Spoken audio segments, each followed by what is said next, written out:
Saya ditanya dengan sebuah pertanyaan. Pertanyaan ini sering dilontarkan oleh para misionaris dan sering dilontarkan oleh para orientalis dalam rangka menanamkan keraguan-raguan di hati orang-orang yang beriman. Pertanyaannya mengatakan, mengapa umat Islam disuruh bersolawat kepada nabinya? Bukankah itu pertanda nabinya orang Islam itu belum tentu masuk surga? Kata mereka.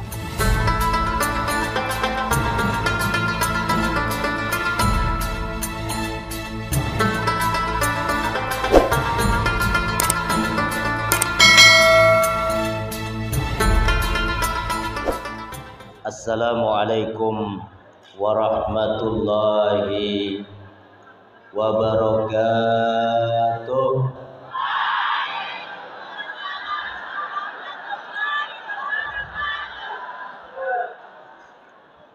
Alhamdulillahi wa kafa.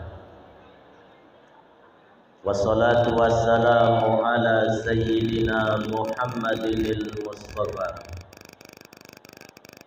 wa ala alihi wa ashabihi ahli sidqi wal wafa.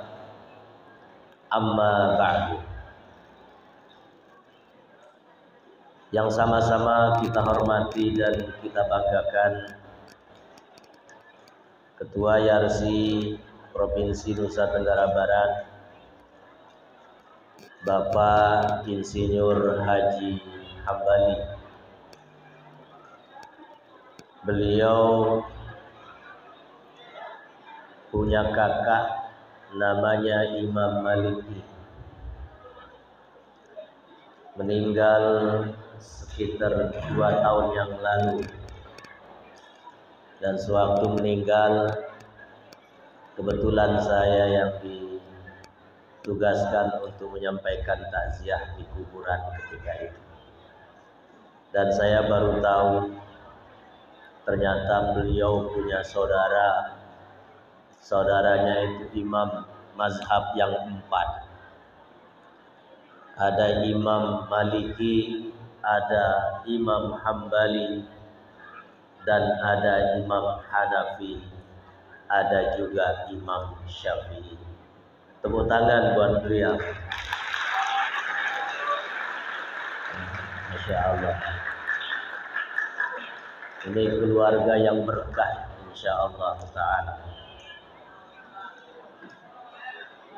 Bapak Ketua Panitia, segenap Sipita Akademika, YARSI, stikesnya, sekolah, SMA-nya, SMP-nya, termasuk ada SD-nya ya,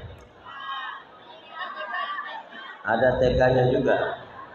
Luar biasa. Hidup YARSI.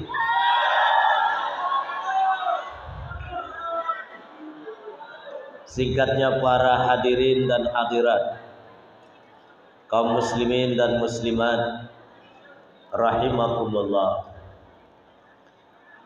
Puji syukur kita panjatkan kehadirat Allah Subhanahu wa taala pada pagi hari yang cerah dan indah ini. Alhamdulillah, kita semua bisa hadir di tempat yang megah ini, duduk dan lesehan dalam rangka peringatan Maulid Baginda Rasulullah sallallahu alaihi wasallam.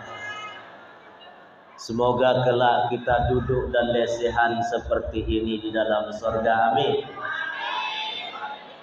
Bertemu dengan Baginda Rasulullah sallallahu alaihi wasallam, amin. Dalam surga Allah yang abadi, yang kenikmatannya tidak akan pernah berhenti.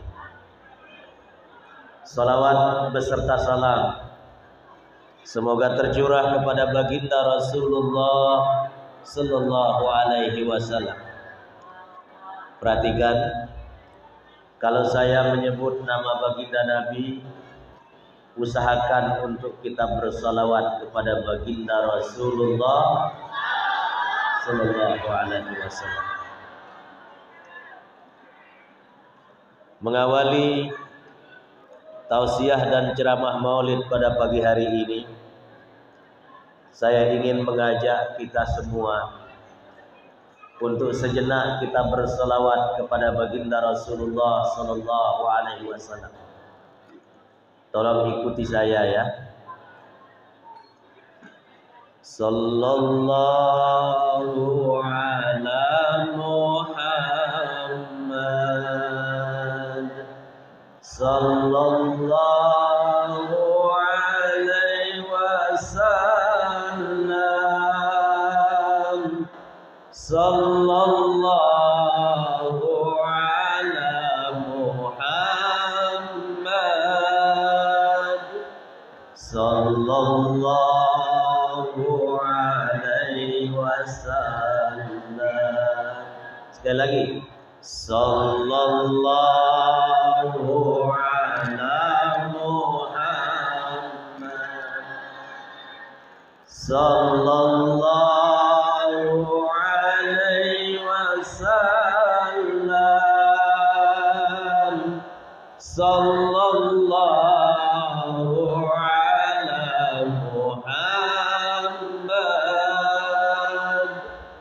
sallallahu alaihi wasallam. Sekali lagi, yang lagi belum pada ikut. Sallallahu ala Muhammad,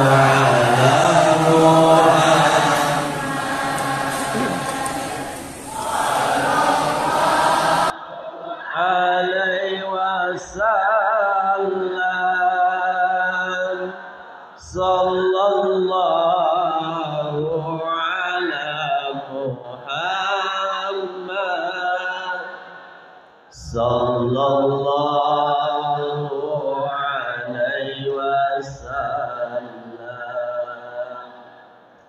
Hadirin, ketika saya pernah diundang berceramah ke Eropa, tepatnya ketika saya sedang berada di kota Jenewa, di negara Switzerland di Eropa. Saya ditanya dengan sebuah pertanyaan. Pertanyaan ini sering dilontarkan oleh para misionaris dan sering dilontarkan oleh para orientalis dalam rangka menanamkan keraguan-raguan di hati orang-orang yang beriman. Pertanyaannya mengatakan, mengapa umat Islam disuruh bersolawat kepada nabinya? Bukankah itu pertanda nabinya orang Islam itu belum tentu masuk surga? Kata mereka. Karena harus didoakan oleh umatnya sepanjang masa. Maka jikalau nabinya saja belum tentu masuk surga, kata mereka, apalagi umatnya.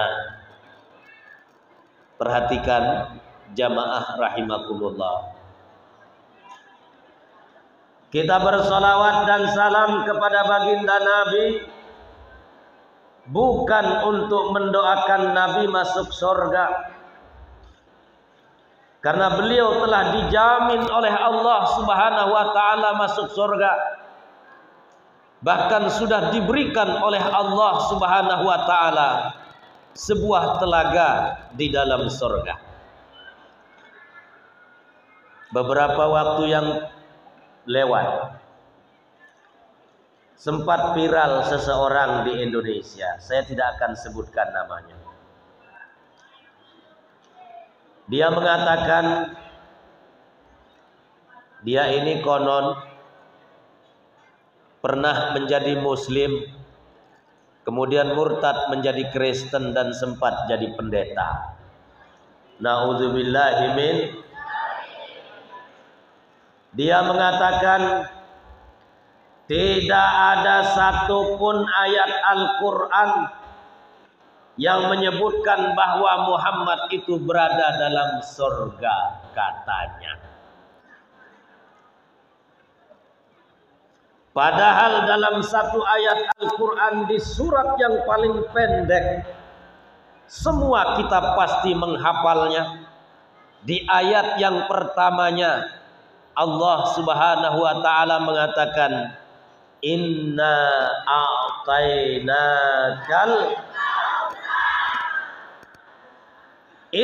a'tainakal kautsar.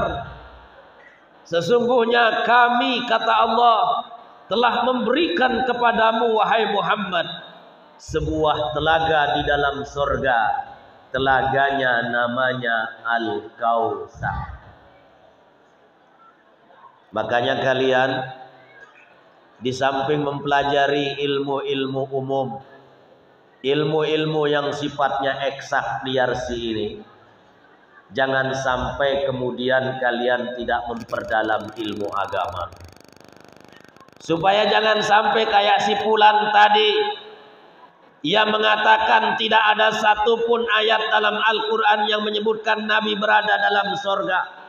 Padahal dalam satu surat yang paling pendek, dan saya yakin dia juga menghafalnya, Allah tadi telah menyebutkan, Inna a'tainakal,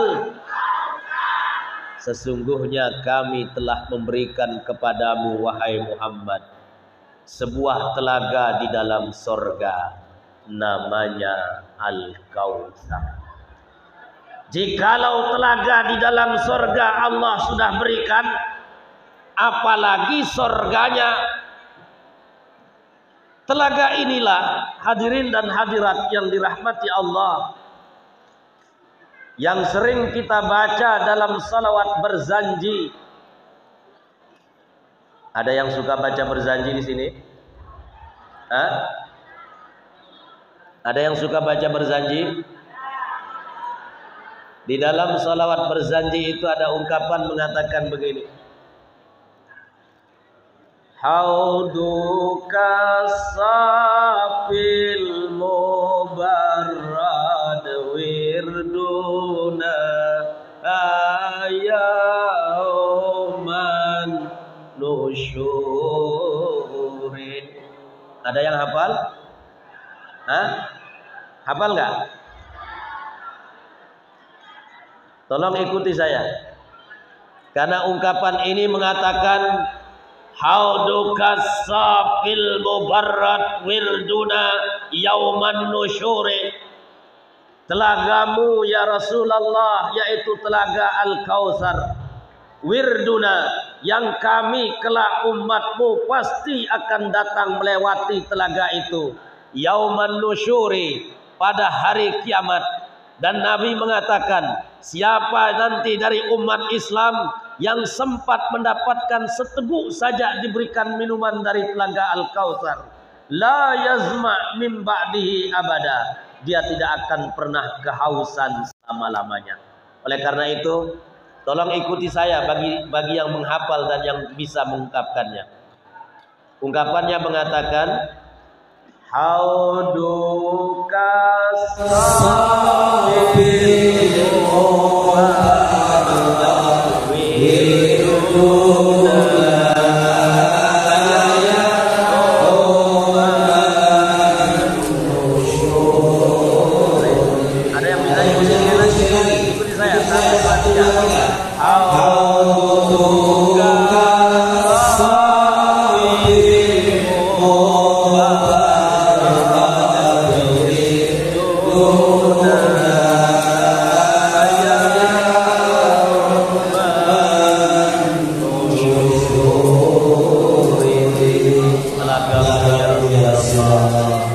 as-safi, yang bening airnya, al-mubarrad, yang airnya begitu segar, yang airnya begitu dingin, wirduna, yang kami kelak umatmu pasti akan datang melewati telaga itu, yauman nusyuri, setelah terjadinya hari kiamat. Maka anak-anakku sekalian, para siswa, termasuk para mahasiswa, tolong perhatikan. Di surat Al-Fatah ayat yang kedua, Allah Subhanahu wa taala juga menegaskan, liyaghfira lakallahu ma taqaddama min dzambika wa ma ta'akhkhar. Hai Muhammad, kata Allah dalam Al-Qur'an, kami sudah mengampuni dosamu yang lalu maupun yang akan datang. Jadi baginda Nabi itu sudah dijamin oleh Allah.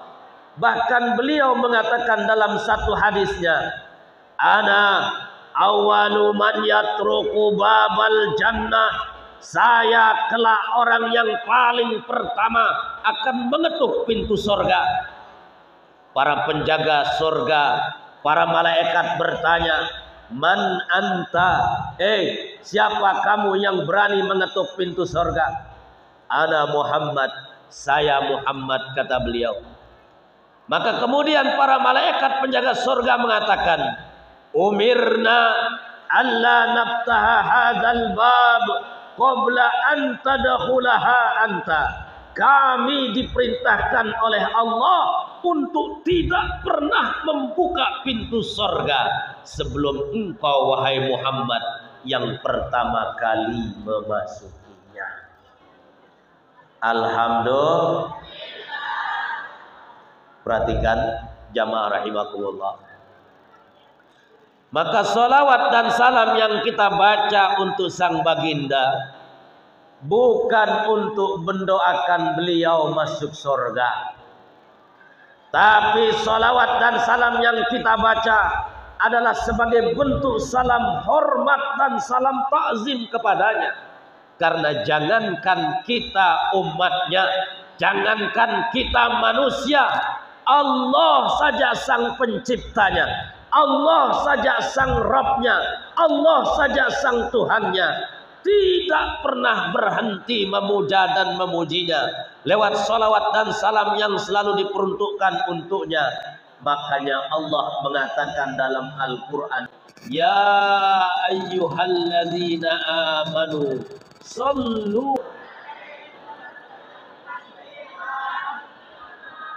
Perhatikan anak-anakku sekalian, perhatikan. Banyak sekali perintah yang Allah sebutkan dalam Al-Quran. Ada perintah sholat, aqimis sholat, kata Allah. Wa atuz zakah, ada perintah bayar zakat, kata Allah. Ya ayyuhalladzina amanu kutiba alaikumussyam. Hai orang-orang yang beriman, berpuasalah kalian, diwajibkan kepada kalian berpuasa di bulan Ramadan. Walillahi 'alan nasi hajjul baiti man istata'a ilaihi sabila.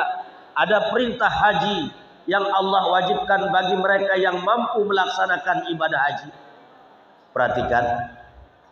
Ada perintah salat, ada perintah zakat, ada perintah haji, ada perintah puasa. Tapi tidak ada ceritanya Allah sholat, tidak ada ceritanya Allah pergi berhaji, tidak ada ceritanya Allah berpuasa, tidak ada ceritanya Allah membayar zakat.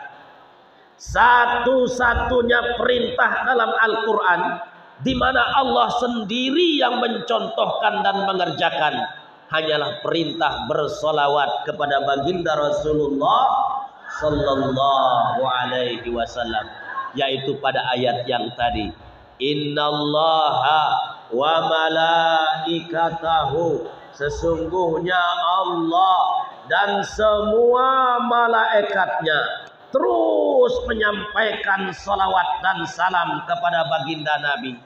Ya ayyuhalladzina amanu sallu alaihi wa sallimu taslima. Maka jikalau Allah dan semua malaikatnya saja menyampaikan salawat dan salam kepada baginda Nabi, kenapa tidak kalian wahai orang-orang yang beriman tidak mau menyampaikan salawat dan salam kepada Nabi kalian? Jadi salawat dan salam yang kita baca sekali lagi bukan untuk mendoakan Nabi masuk surga, tapi salawat dan salam yang kita baca sebagai bentuk salam hormat dan salam ta'zim kita kepadanya. Karena jangankan kita manusia, Allah saja sang penciptanya tidak pernah berhenti menyampaikan salawat dan salam kepadanya. Hadirin dan hadirat kaum muslimin dan muslimat rahimakumullah. Nabi tidak butuh didoakan oleh kita, tetapi kita umat Islam yang butuh kepadanya. Itulah sebabnya kenapa Al-Imamul Busairi dalam kasidah burdahnya yang sangat terkenal sekali, beliau mengatakan, huwal habibul ladzi turja syafa'atuhu li kulli haulim minal ahwali muqtahimi. Hafal nggak kalian? Hafal nggak? Huwal habibul ladzi turja syafa'atuhu li kulli haulim minal ahwali muqtahimi. Dialah sang kekasih, dialah orang yang paling kita sayangi dan kita rindukan. Satu-satunya nabi, satu-satunya rasul. Di saat tidak ada nabi, di saat tidak ada malaikat, di saat tidak ada satupun makhluk Allah nanti di padang mahsyar yang mampu memberikan syafaat kecuali syafaat baginda Rasulullah sallallahu alaihi wasallam. Maka saya ingin bertanya, kalian kenal Nabi enggak? Kenal Nabi Muhammad enggak? Tuh yang di belakang, kenal Nabi Muhammad enggak? Di mana kenalannya? Hah? Pernah Facebookan sama beliau? Pernah WA-WA-an sama beliau? Pernah ketemu sama beliau? Tapi kalian beriman kepada beliau. Kenapa kalian beriman kepada beliau? Kalian percaya kepadanya? Beriman kepadanya? Cinta kepadanya? Lebih cinta mana kalian Nabi dengan pacar kalian? Benar? Hah? Itu yang bilang lebih cinta Nabi kayaknya nggak punya pacar itu. Atau jangan-jangan baru putus cinta dengan pacarnya. Perhatikan, perhatikan. Ibu-ibu yang punya suami, kalian yang mungkin ada orang-orang yang kalian kasihi, kelak di padang mahsyar kira-kira suaminya, pacarnya bisa ngasih syafaat nggak untuk kalian? Hah? Nggak. Ibu-ibu kalau manggil suaminya setiap hari ada berapa kali? Bu, ibu, nggak ada yang udah nikah kali di sana ya. Kalian yang punya pacar, berapa kali sehari kalian nelpon pacar kalian? Hah?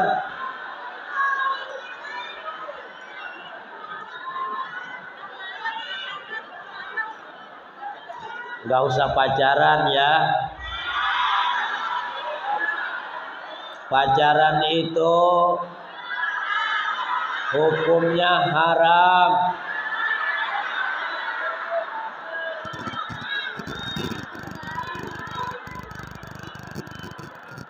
Apa definisi pacaran menurut Kamus Besar Bahasa Indonesia? Pacaran itu pergi berduaan antara laki dan perempuan yang sedang dilanda asmara, lalu kemudian berada di tempat yang sepi-sepi, Na'udzubillahi min. Maka para ulama kontemporer mengatakan bahwasanya karena pacaran sekarang menjadi sebab terjadinya perzinahan, maka setiap pintu yang bisa membuat orang jatuh kepada perzinahan, dan pacaran adalah salah satu pintu menuju kepada perzinahan itu, maka pacaran hukumnya bener haram. Masya Allah. Jadi perhatikan ini. Perhatikan kalian yang perempuan. Perhatikan. Biasanya di waktu malam sering banyak anak-anak gadis keluyuran malam-malam. Ada seorang gadis satu malam minta izin sama ibunya. Bu, izinkan saya keluar malam ini, Bu. Kata ibunya, ya deh nak, nggak apa-apa kamu pergi. Tapi ingat pesan ibu ya, kalau nanti di luar sana ada laki-laki yang berani pegang tanganmu, kau bilang jangan. Kalau ada yang sudah berani merabat tubuhmu, kau bilang berhenti. Kata si ibu menasihati anaknya. Keluar si gadis malam-malam. Di luar sana ditunggu oleh laki-laki hidung belang.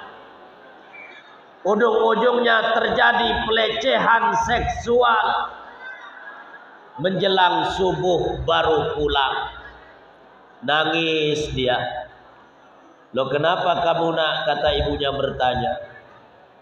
Bu, pelecehan seksual, Bu. Loh kok bisa? Kan ibu sudah pesan kamu. Kalau ada yang berani pegang tanganmu, kau bilang jangan. Kalau ada yang berani merabat tubuhmu, kau bilang berhenti. Apa kamu tidak laksanakan nasihat ibu nak? Kata si gadis, sudah saya laksanakan nasihatnya, Bu. Ketika ia pegang tangan saya bilang jangan. Ketika ia rabat tubuh saya bilang berhenti. Masalahnya, Bu, ketika ia pegang tangan saya, sekaligus ia rabat tubuh saya bilang jangan berhenti.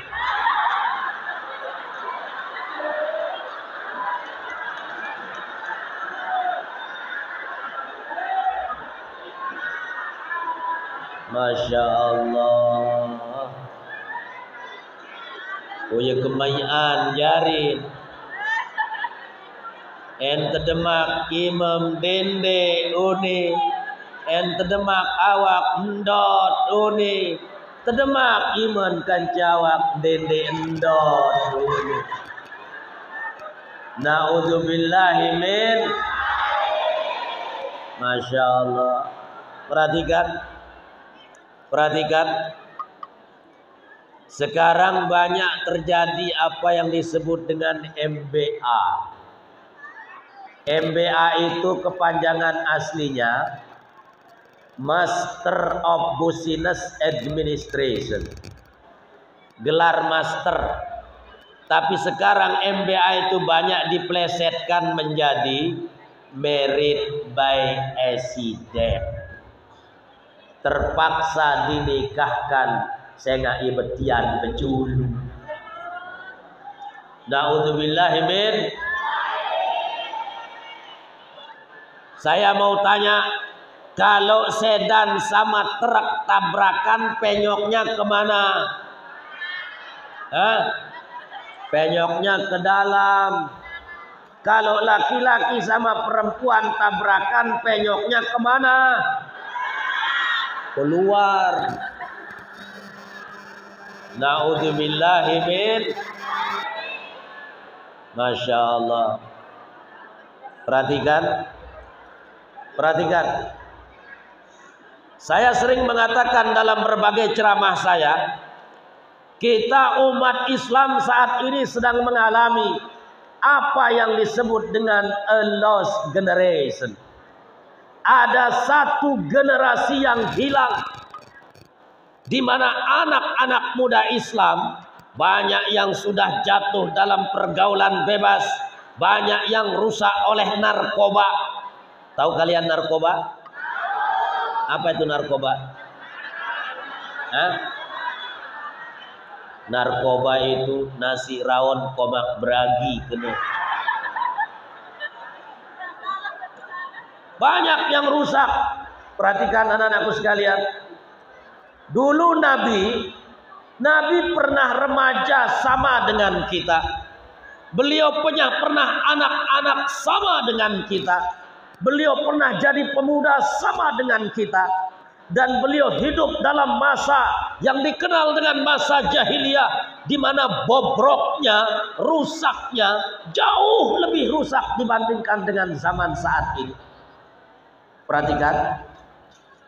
Tapi Nabi nggak pernah ngedugem, Nabi nggak pernah teler, Nabi nggak pernah jatuh dalam pergaulan bebas, Nabi nggak pernah ikut-ikutan rusak, walaupun rusaknya di zaman Nabi jauh lebih rusak dibandingkan dengan zaman kita sekarang ini.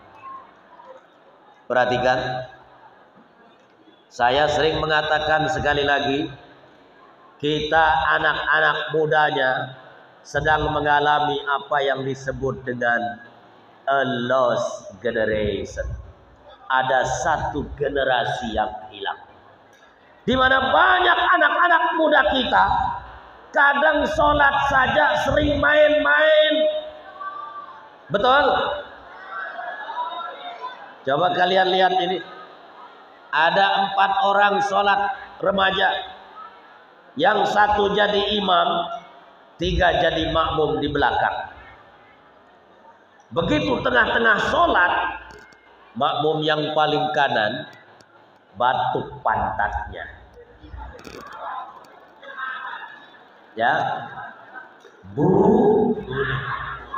musim perentut. Begitu makmum paling kanan kentut, kata makmum yang paling tengah, kok lu kentut sih? Sholat batal, sholat ente. Tapi dia sendiri ngomong. Kata makmum yang paling kiri, lah lu sendiri kenapa ngomong batal sholat lu, katanya. Giliran imam masih tetap sendirian menghadap ke arah kiblat. Kata si imam bilang apa? Alhamdulillah saya sendiri yang gak ngomong, saya aja yang gak batal, katanya. Masya Allah. Ini kan sholat namanya sholat main. Perhatikan anak-anakku sekalian. Nabi sekali lagi di zamannya rusak moral manusia di zaman itu. Tapi beliau tidak ikut-ikutan rusak. Beliau tidak ikut-ikutan terbawa oleh arus yang ada di zamannya. Maka kalian, generasi muda Islam sekarang ini, jangan sampai menjadi anak-anak yang disebut dengan a lost generation tadi. Menjadi anak-anak yang kita umat ini sedang kehilangan generasi. Saya sering mengatakan, mohon maaf, banyak anak-anak muda Islam itu yang kebanyakannya kayak toge. Tahu kalian toge? Bus-busan kalau bahasa sasahnya. Tahu kalian bus-busan? Yang namanya toge, kalau ada orang buat tahu isi, toge ada. Ada orang buat bakso, toge ada. Ada orang buat pecel pelecing, toge ada. Di mana-mana toge nyampur, ada di mana-mana. Mohon maaf, perhatikan. Anak muda Islam sekarang banyak yang kebanyakannya kayak toge ini. Ada maulid Nabi duduk paling depan seperti ini. Tapi nanti kalau ada hari Valentine Day paling depan merayakan. Ada peringatan tahun baru yang bukan tahun baru umat Islam, paling doyan merayakan. Ada Natalan yang bukan hari besarnya umat Islam, ikutan Natalan. Itu namanya generasi toge, generasi bus-busan. Tapi kalian perhatikan, yang namanya bus-busan, yang namanya toge, itu tidak ada satupun yang lempeng. Semuanya pasti bengkok. Betul nggak? Pernah kalian lihat toge, bus-busan? Itu nggak ada satupun yang lempeng. Semuanya bengkok. Mau kalian jadi generasi toge? Hah? Jangan ada yang mau jadi generasi toge. Perhatikan. Perhatikan. Semuanya perhatikan. Ada ungkapan seorang penyair Arab pernah mengatakan, Tura hal yarji'ul madi fa inni azubu lidzalikal madi hadina. Banaina hikmatan fil ardi mulka yudaimuhu syababun tamihuna syababun zallalu subulal ma'ali wa ma arafu siwal islami dina. Oh, kata beliau, akankah masa-masa yang telah silam kembali lagi di zaman ini, ketika dulu umat Islam pernah menguasai sepertiga dunia, di mana yang menopang kejayaan Islam ketika itu adalah anak-anak muda dan anak-anak remaja. Anak-anak muda yang selalu punya tumuhat, yang punya obsesi, apapun profesinya, apapun ilmu pengetahuan yang digelutunya, semuanya dia niatkan dalam rangka kejayaan dan kemenangan umat Islam. Hari ini semangat Islam itu sudah mulai banyak hilang di hati para pemuda Islam. Maka saya ingin sampaikan di hadapan kalian, para generasi Islam yang akan datang, jangan sampai Islam ini tercerabut dari hati kalian. Perhatikan, Nabi kita, Nabi Muhammad adalah manusia yang oleh para orang-orang barat, orang-orang yang jujur, orang-orang yang objektif menilai baginda Nabi, itu semuanya memuja dan memuji baginda Nabi. Saya ingin sampaikan pernyataan 3 orang. Pertama, yang ditulis oleh seorang sejarawan namanya Josh Bernard Shaw dalam bukunya The Genuine Islam, Islam yang hebat. Beliau mengatakan apa di bukunya? Perhatikan ungkapan beliau dalam bahasa Inggris. Beliau mengatakan, I have studied him. Saya sudah pelajari tentang Muhammad itu. The wonderful man, sosok yang sangat mengagumkan. And in my opinion, far from being an antichrist, kata beliau. Dan menurut saya, Muhammad itu sangat jauh dari seorang yang terkesan anti-Kristen. Muhammad itu sangat jauh dari kesan seorang yang anti non-Muslim. Bahkan beliau menyimpulkan, he must be called the savior of humanity. Harusnya Muhammad itu diberi gelar Bapak Penyelamat Kemanusiaan. I believe that, kata beliau. Saya sangat yakin, if a man like him were to assume the dictatorship of the modern world, he would succeed in solving its problem. Saya sangat yakin, jikalau sosok Muhammad hadir kembali di tengah-tengah dunia modern, dialah satu-satunya manusia yang akan mampu mengatasi berbagai problematika dunia dengan keindahan akhlaknya yang sangat luar biasa. Allahu Akbar. Itu Nabi kita, anak-anakku sekalian.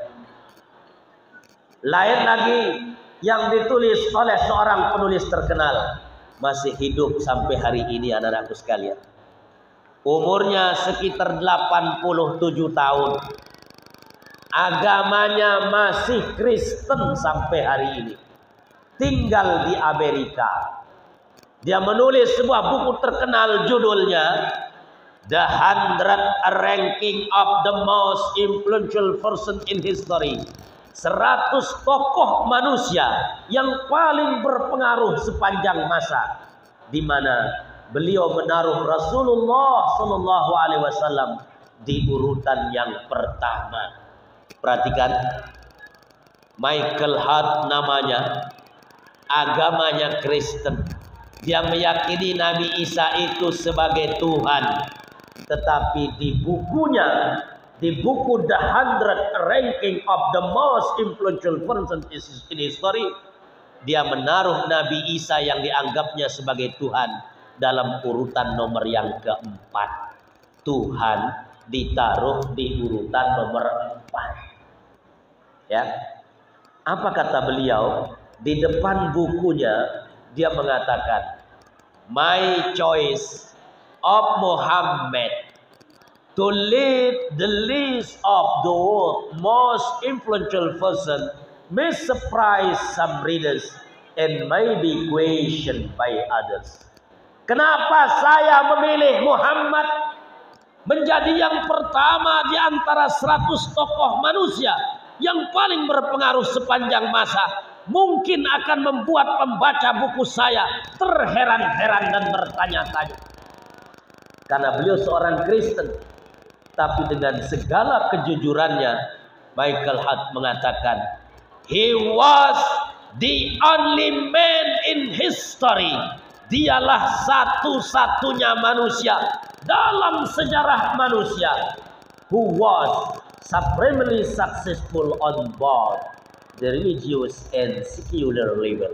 Dialah satu-satunya manusia dalam sejarah manusia yang paling sukses hidupnya sebagai pemimpin, baik sebagai pemimpin agama, tidak terkecuali sebagai pemimpin negara. Allahu Akbar. Itu nabi kalian, nabi yang dipuja dan dipuji oleh orang-orang barat yang masih punya hati nurani, orang-orang yang masih punya rasa objektif dan rasa jujur dalam dirinya, memuji baginda Rasulullah Sallallahu Alaihi Wasallam. Saya mau tanya kepada yang laki-laki, kalian suka nonton bola nggak? Saya yakin kalian pasti suka nonton bola. Karena yang namanya laki-laki itu hampir tidak ada yang tidak suka nonton bola. Saya mau tanya, kalian pernah tahu nggak, pernah dengar nggak? Dia masih main bola sampai hari ini. Tapi dia nggak setenar Cristiano Ronaldo maupun Lionel Messi. Nama aslinya Javier Hernandez. Dulu dia pernah bermain di Manchester United, lalu sempat bermain di Real Madrid, lalu sempat kembali lagi bermain di Liga Inggris di Leeds United. Sekarang ia bermain di Liga Amerika di LA Galaxy. Siapa kira-kira namanya? Siapa? Namanya siapa? Hebat, berarti ini betul-betul penggemar bola beliau. Namanya Chicharito. Mohon maaf, saya baru pulang umroh 16 hari di Makkah dan Madinah. Panas sekali di Makkah dan Madinah ini. Sampai di rumah saya batuk dan pilek. Hampir hari ini saya tidak bisa hadir karena masih batuk dan pilek. Tapi karena saya tahu yang akan hadir ini adalah anak-anak muda, para remaja, maka saya hadir karena saya ingin memberikan motivasi kepada anak-anak muda Islam. Perhatikan, Chicharito masih main bola sampai hari ini. Setiap kali ia masuk lapangan, ia pasti berdoa mengangkat tangan persis kayak orang Islam. Dia selalu berdoa seperti ini. Setiap kali ia masuk lapangan, ia pasti berdoa persis kayak orang Islam. Dia selalu berdoa mengangkat tangan seperti itu. Tapi setiap kali ia mencetak gol ke gawang lawan, ia tidak pernah lupa tanda salibnya. Maka satu hari wartawan CNN bertanya kepadanya, Chicharito, what is your religion? Kamu ini sebenarnya agamanya apa? Karena kadang terlihat seperti orang Islam, kadang terlihat seperti orang Kristen. Apa jawaban Chicharito? Dengan segala kejujuran Chicharito mengatakan, perhatikan jawaban Chicharito. Dengan segala kejujurannya Chicharito mengatakan, I am not a Muslim. Saya ini bukan orang Islam. But the best person from my view is Prophet Muhammad, kata dia. Tapi walaupun saya bukan orang Islam, Nabi, ya perhatikan, manusia terbaik yang pernah dilahirkan ke tengah-tengah dunia, manusia terhebat yang pernah ada dalam sejarah manusia adalah nabinya orang Islam yang bernama Muhammad sallallahu alaihi wasallam. Kalau kalian gak percaya, siapa yang tahu nanti kalian sempat jumpa dengan Chicharito, tanya aja dia. Siapa tahu nanti dia nonton apa namanya yang di Mandalika itu, MotoGP. Siapa tahu dia datang nonton MotoGP, kemudian kalian ketemu dengan dia, maka tanya dia, benar nggak dia mengakui bahwasanya Nabi Muhammad adalah manusia terbaik sepanjang masa. Maka perhatikan hadirin dan hadirat anak-anakku sekalian.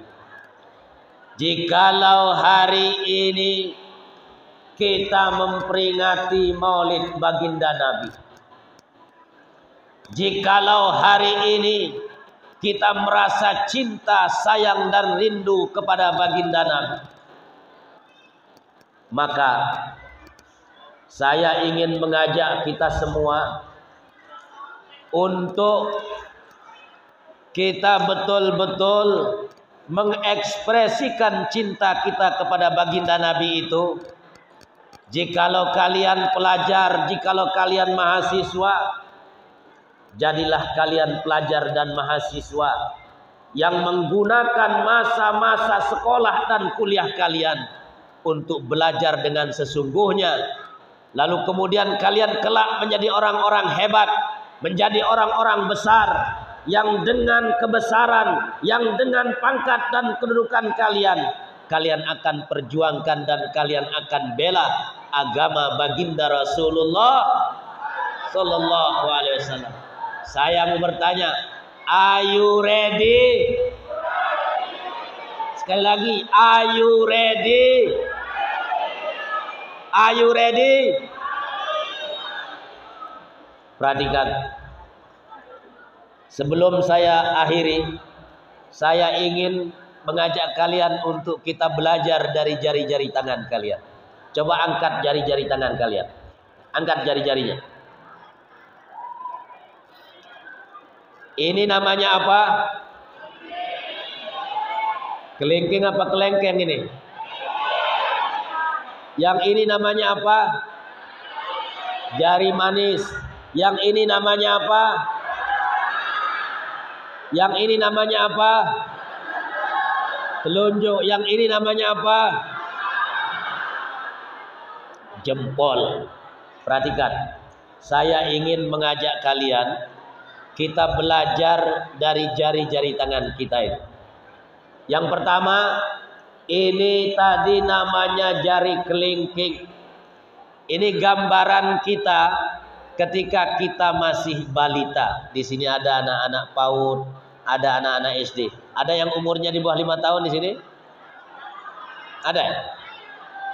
Ada ya? Ini gambaran ketika kita dulu masih kecil. Makanya di antara jari-jari tangan kita ia paling kecil. Maka tadi disebut dengan kelingking. Perhatikan. Setelah jari kelingking tadi namanya jari apa? Jari manis.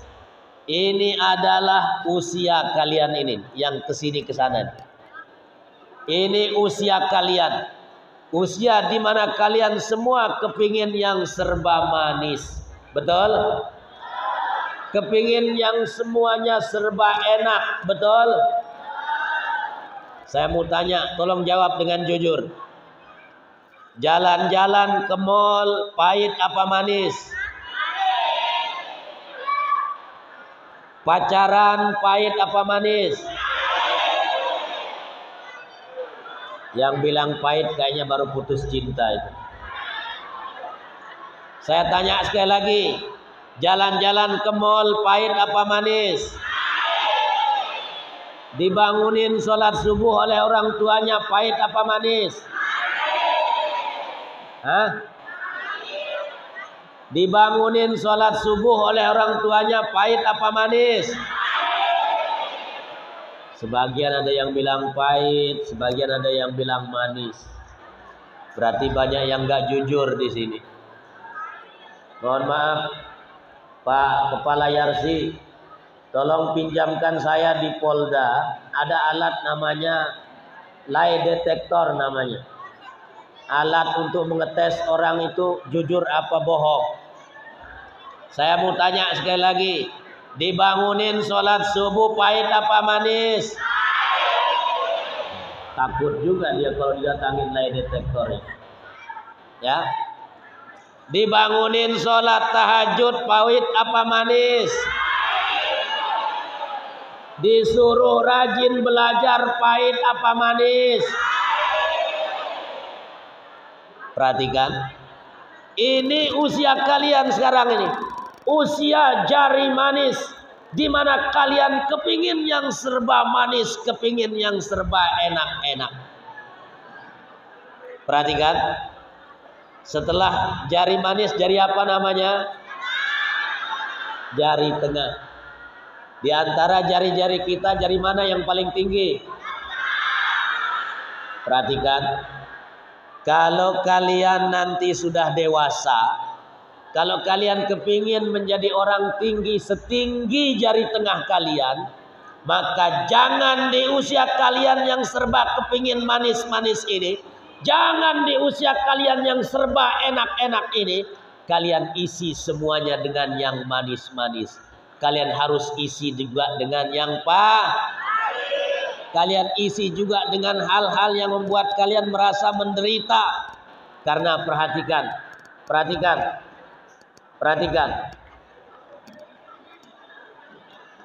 Kalian kenal Bang Haji Roma Irama? Kenal? Bang Haji Roma Irama itu pernah membuat sebuah lagu ditujukan kepada anak-anak muda. Beliau bilang apa? Kalau masa muda selalu poya-poya, masa depan suram takkan bisa jaya.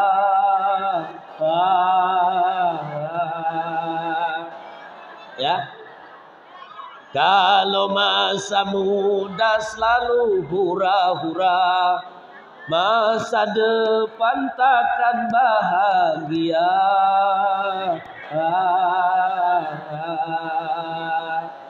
Maka jikalau kalian isi usia kalian yang manis ini, di usia jari manis kalian ini, semua kalian isi dengan yang manis-manis. Ibarat ungkapan mengatakan, berakit-rakit ke hulu, berenang-renang, bersakit-sakit dahulu. Maka isi usia jari manis kalian tidak semua dengan hal-hal yang manis, tapi isi juga dengan yang perhatikan. Jikalau kalian di usia jari manis ini kalian isi semua dengan yang pahit, isi juga dengan hal-hal yang pahit, tidak semua dengan yang manis, Insya Allah ketika nanti kalian dewasa, kalian akan menjadi setinggi jari tengah kalian. Kalau kalian sudah menjadi orang tinggi, setinggi jari tengah kalian, kalian akan bisa tunjuk sana, tunjuk sini. Nunjuknya pakai apa? Hah? Nunjuknya pakai jari. Kalau kalian sudah bisa tunjuk sana, tunjuk sini, maka orang tua kalian akan bangga. Semuanya akan mengatakan RCTIO. Paham? Paham? Maka pesan terakhir saya, ya, pesan terakhir saya, jangan ada kalau belum selesai kuliah, jangan ada yang menikah. Dendek man merari dulu ya. Di Lombok Barat itu ada program Bupati Lombok Barat namanya GAMA namanya. GAMA itu Gerakan Anti Merari Kode. Ya, Gerakan Anti Merari. Karena di Lombok ini kadang anak-anak SMP belum tamat SMP sudah pada menikah. Maka dibuatlah program itu namanya GAMA, Gerakan Anti Merari. Kalau kalian belum ijazah kuliah, jangan ijazah ya. Perhatikan. Ada yang tahu nggak? Ada lagu dulu waktu saya masih kecil, ada penyanyi Sasak namanya Siti Jumainah, nama yang nyanyi.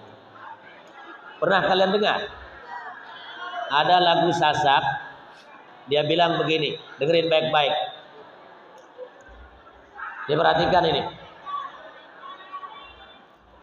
Nyesel ku merari kode, tertarik ke belang mata, deman arah sebulan, oh aku terseang. Malamku merari, tersebut lebalen dengan kereng sakadungku, terjual kadu beli beras. Asik gak? Malamku betika, kurohara dua dulang, jari sedak kiai, poteng ambon kance opa. Nah, supaya kalian jangan nyanyi dengan lagu ini, ya. Supaya kalian jangan nyanyi dengan lagu ini, maka sekarang kalian belajar dan belajar. Insya dendek pada berayaan, dendek pada lalu-lalu berduaan, nanti ujung-ujungnya MBA, merit by accident. Na'udzubillahi min. Baik. Maka sebagai terakhir yang ingin saya sampaikan, jaga diri kalian, jaga masa depan kalian, jaga pergaulan kalian, cintailah Nabi dan laksanakan ajaran baginda Nabi. Insya Allah kalian akan sukses hidupnya dari dunia sampai di akhirat sana. Insya Allah Ta'ala. Itulah yang bisa saya sampaikan. Saya sekali lagi mohon maaf, saya masih dalam keadaan kurang sehat sebenarnya. Baru pulang umroh, ya. Saya batuk dan pilek, tetapi karena saya diberitahu akan diminta ceramah di hadapan anak-anak remaja dan pemuda, saya paksakan hadir. Dan Alhamdulillah, walaupun dengan sisa-sisa tenaga, saya bisa hadir di tengah-tengah kalian. Mudah-mudahan ada yang bisa menginspirasi untuk memotivasi kalian dalam rangka menjaga diri dan menata masa depan kalian menjadi anak-anak yang kurang lebih mohon maaf. Wabillahi taufiq wal hidayah. Wassalamu alaikum warahmatullahi wabarakatuh.